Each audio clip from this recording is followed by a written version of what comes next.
fora de... Fica a dica. É só uma dica, doutora. No, si fuera por mí tranquilo, pero tengo que cumplir la hora. No, hasta que salimos de acá y me van a llamar. ¿A qué la hora viene una otra hora? Me liberé 5 minutos antes. 5 minutos, era 12:55 la liberé. Justamente vinieron para ver como da secretaria falar tema de... Ah, sobre o e-mail? Aí justamente, mas eles vieram 3:05. Então tava eu, mais 3, 4 alunos ali na sala. Mas não tinha passado a hora pra mim. Já passou do e-mail. Aí já passou do e-mail. Aqui não vai ter esse Sim, esse foi calculado. Tenemos también fuente, también llamado de reservorio, donde vamos a estar encontrando lo que serían los microorganismos. Vamos a estar encontrando que el enfermo portador, el ser humano, es prácticamente el fuente de reservorio.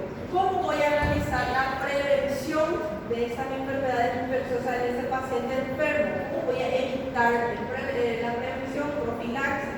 Va a ser evitar que otros pacientes desarrollen la enfermedad a través de un diagnóstico y tratamiento precoz.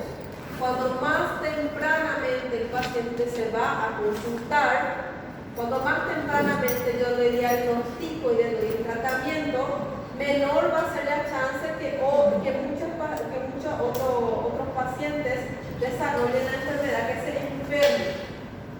Encuesta epidemiológica. Saber, por ejemplo, si ese paciente tiene esa enfermedad, tiene que ser, tenemos unas enfermedades que son de notificación compulsoria, que se notifica de forma inmediata, otros que se notifican semanalmente, cada mes. Entonces tenemos que saber qué tipo de enfermedad es y si se tiene que estar notificando de forma inmediata o no. Aislamiento y cuarentena, va a ser el isolamiento del paciente. ¿Se acuerdan que en la época del COVID, por ejemplo, todos entraban en cuarentena, todos entraban en isolamiento para evitar que más personas se enfermen, evitar que se salga más del control? Vigilancia epidemiológica, tener en cuenta, estar vigilando, digamos así, ese paciente y ver si otras personas no desarrollan en esa familia lo que es ese cuadro que el paciente enfermo tiene. Búsqueda activa de portadores. Si hay un paciente con la enfermedad, saber de dónde adquirió la enfermedad. Si tuvo contacto con un paciente enfermo, quién es ese paciente enfermo y si está teniendo su tratamiento de forma adecuada. Por eso se hace también toda esta búsqueda de portadores, especialmente en esos pacientes que tienen HIV o sífilis o también las tricomonías. Por ejemplo, los pacientes se van al hospital, se van a realizar su chequeo, se van a consulta para presentar los síntomas y después se le pregunta al paciente, si tuvo contactos sexuales sin protección y después si sale positivo a alguna de esas pruebas, entonces se pregunta al paciente quién fue ese parcero con quien tuvo algún tipo de intimidad, contacto sexual, para que se pueda también tratar esos otros pacientes y evitar que haya un brote excesivo de esa enfermedad. Ahí entra mucho una controversia, porque, por ejemplo, si el paciente tiene HIV, entonces lo ideal es que se sepa con quién tuvo contacto sexual sin protección para tratar, para diagnosticar a tiempo y evitar que aparezcan más casos. Pero ahí entra también la parte de ética y la parte de secreto médico, que no se puede, si el paciente tiene, entonces yo no puedo ir buscando con quién tuvo ese contacto, porque sería como que dejar todo transparente, digamos así, el cuadro del paciente. Ahí, por ejemplo, como les digo, hay una fuerte controversia entre esos. Pero si está en riesgo la vida del otro paciente, entonces ahí en el caso siempre se se tiene que buscar otros pacientes que probablemente van a tener la enfermedad. ¿Se acuerdan que en epidemiología vieron la cadena epidemiológica? ¿Cómo yo voy a estar parando de esa cadena epidemiológica? ¿Cómo voy a estar bloqueando para que no esté repitiéndose esa cadena siempre a través de una detección rápida de los patógenos, por ejemplo, como el virus? Entonces, cuando más rápido yo detecto la enfermedad, cuando más rápido yo empiezo el tratamiento, isolo ese paciente, entonces más rápido va a estar evitando que otros pacientes del entorno desarrollen la enfermedad. Esterilizar objetos y superficies. Esto sería ideal en caso de todos los hospitales. Sería muy bueno que una vez que un paciente que tuvo una enfermedad infecciosa sale de su dormitorio, sale de su sala, sale de alta, lo ideal sería esterilizar todo para evitar lo máximo las enfermedades infecciosas dentro del hospital. Lavado de manos, que también va a servir para detener lo que es la proliferación o el ciclo de las enfermedades. A través del lavado de manos vamos a estar evitando que otros pacientes estén desarrollando cuadros, por ejemplo, de diarrea, y tratamiento adecuado de residuos y alimentos. Lavar bien los alimentos, tipo no dejar expuesto a moscas o a cucarachas, a otros vectores. Asepsia, estar limpiando bien todo lo que sería, todo lo que vamos a estar comiendo, todo lo que vamos a llevar a la parte de la boca, y identificación de individuos de alto riesgo a desarrollar esa enfermedad. Todo paciente, que ya sea un paciente anciano, un paciente pediátrico, un paciente que tiene, por ejemplo, HIV, tenemos que hacer todos estos pasos para evitar que ellos se enfermen, porque como tienen una inmunidad disminuida, tienen mayor facilidad para desarrollar lo que serían las enfermedades infecciosas y poder complicarse con mayor facilidad. Después tenemos otras fuentes o reservorios, como por ejemplo los animales y el reservorio ambiental. Dentro de ese reservorio animal, para que se evite la multiplicación de esa enfermedad, digamos así, para que evitemos que otras personas sanas se enfermen, tenemos que realizar un diagnóstico y tratamiento temprano. Tenemos que realizar el isolamento, que es el aislamiento, y en muchos casos tenemos que realizar el sacrificio de este animal para evitar que enferme a sus dueños o a toda la familia. En los casos, antiguamente, en los casos de leishmania, cuando el perro desarrollaba leishmania, simplemente ya se entraba con sacrificándole el animal. Después empezaron a haber tratamientos, los collares que evitan la infección de los otros y demás cosas. Entonces se fue disminuyendo, digamos así, el número de sacrificios, pero se vio que esos tratamientos, el uso de esos collares no evitaba, o sea, no le curaba a ese animal. A veces mejoraba y después tenía un cuadro peor, entonces era mejor mismo así estar sacrificando a esos animales. Después tenemos el reservorio ambiental. El reservorio ambiental vamos a estar evitando, vamos a estar previniendo las enfermedades a través de una buena desinfección. Por ejemplo, una sala fechada, un espacio cerrado. Entonces tengo que realizar una buena desinfección para que se eliminen todos los microorganismos que puedan haber dentro de ese lugar. Control de calidad del medio ambiente. Dejar que entre un aire, digamos así, dejar airear ese espacio también va a ser muy importante para evitar lo que serían las enfermedades. Después tenemos los mecanismos de transmisión, que es cómo yo voy a estar previniendo esas enfermedades infecciosas, cómo voy a estar previniendo esos mecanismos de transmisión a través de un saneamiento integral. Agua potable, que haya baños que no estén, que no se caben cosas, hablando de cosas, Posso. Posso dar. Entonces, que no esté directamente en contacto, desinfección, desratización, que va a ser la eliminación de las ratas, desinfectación y también higiene alimentaria, lavar bien las verduras, estar cocinando muy bien también las carnes, no dejar que, evitar las carnes crudas especialmente.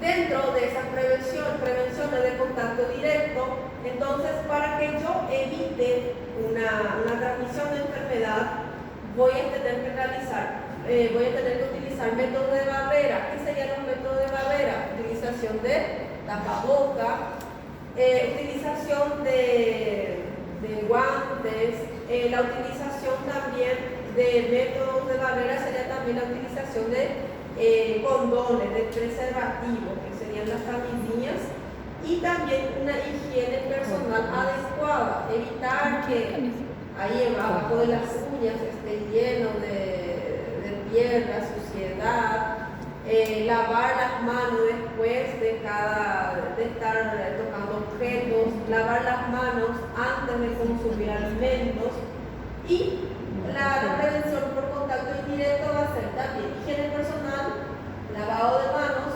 limpieza medioambiental, evitar esas basuras acumuladas, evitar que se acumule o se multiplique demasiado las moscas, los vectores, y esterilización del medio, instrumentos críticos que van a ser, por ejemplo, en el caso de los cirujanos, en los casos de los dentistas, que van a estar utilizando instrumentos que sí o sí tienen que esterilizar antes de usar en otro paciente. Imagina só, tiram un instrumento da boca, no limpa ni nada, já vai levando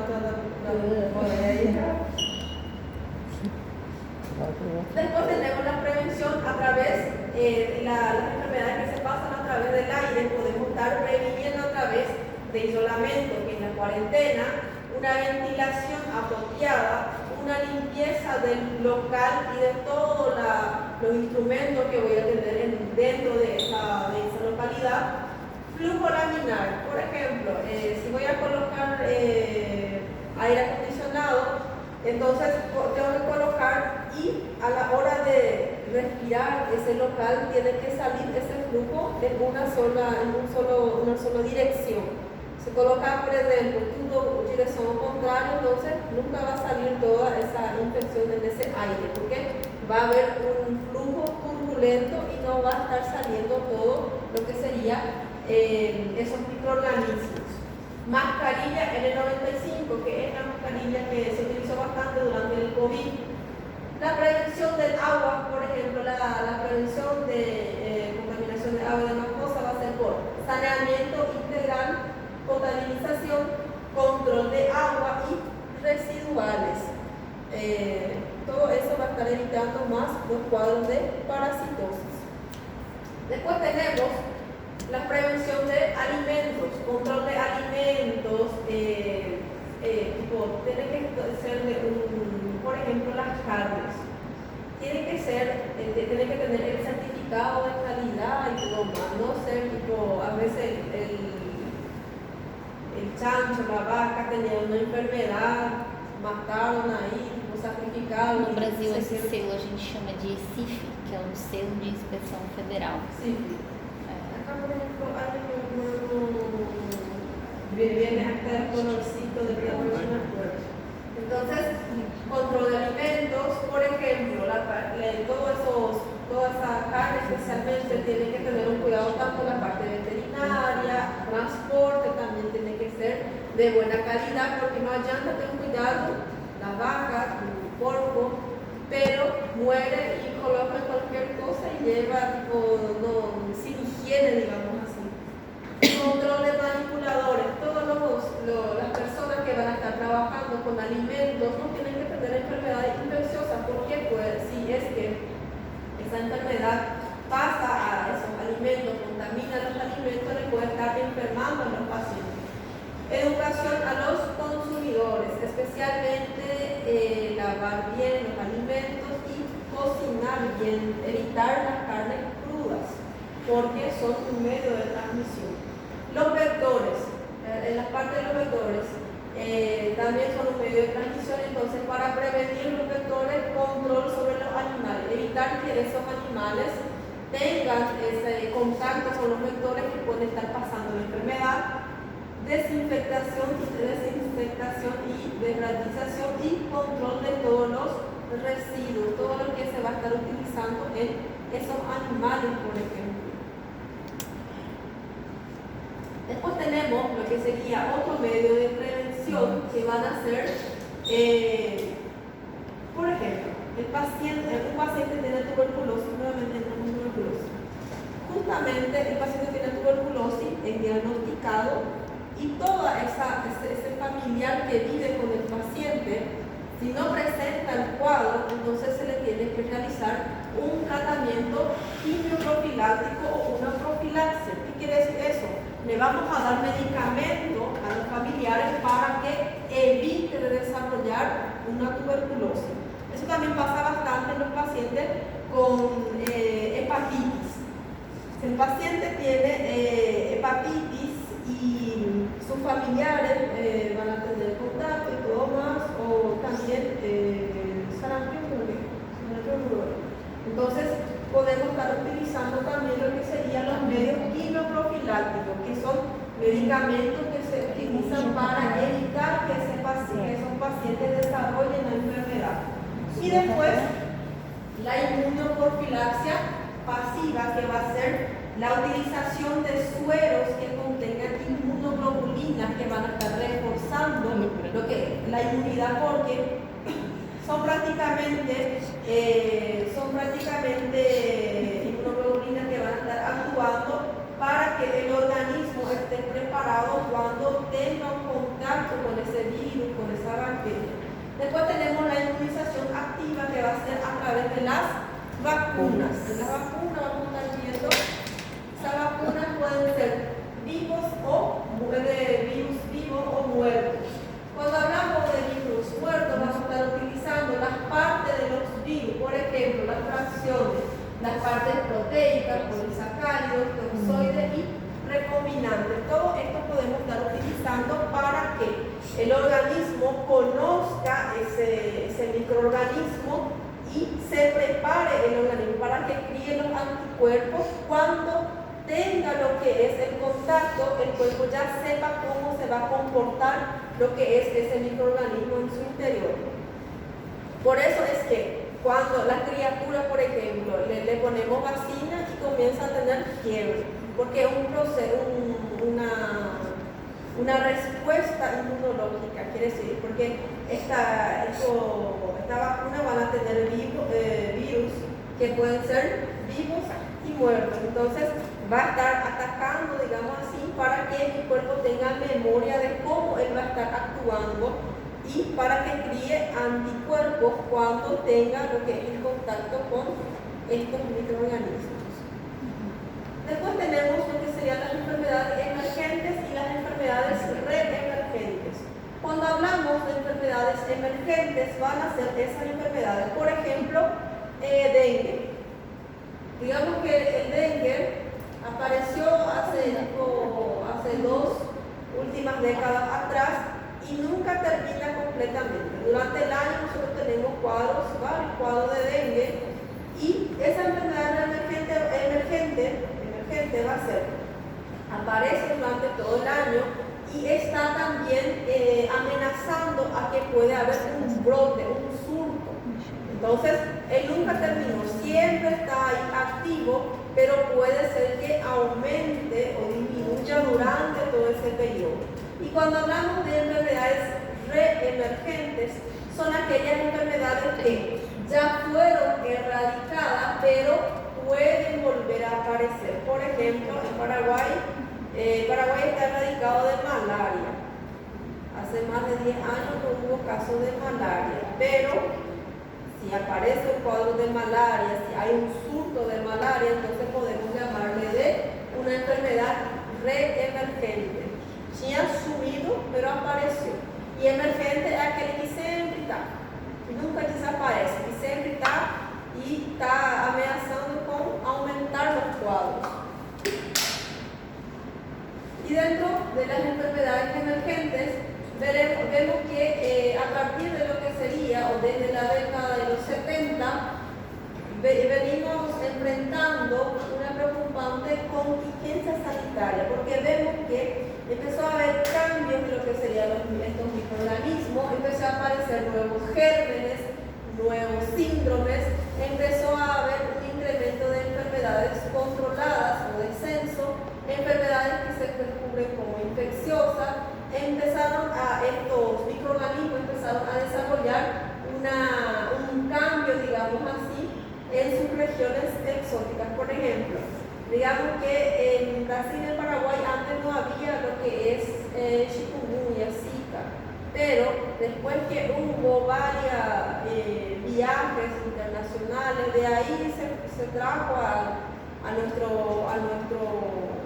entorno, a nuestras regiones, y desde ahí hay lo que serían estos cuadros de microorganismos. Aumento de resistencia a los antibióticos y también disminución de la inmunidad patógena. Todos estos son los que van a estar ayudando a que estas enfermedades emergentes nunca desaparezcan, siempre haya casos.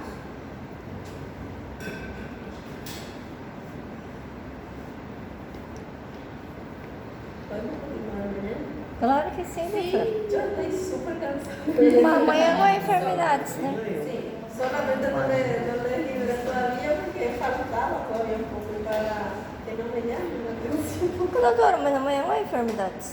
Claro que é. Hã? Tava achando que Passa a era tarde inteira aqui. Neurocesta. Amanhã é o dia mais A cheio. neurocesta. Mas sabe o que é? Tem muita coisa aí também. E Lo como é que que faz damos isso? es notable. Vai, Marta. Como é que faz isso? Pera lá.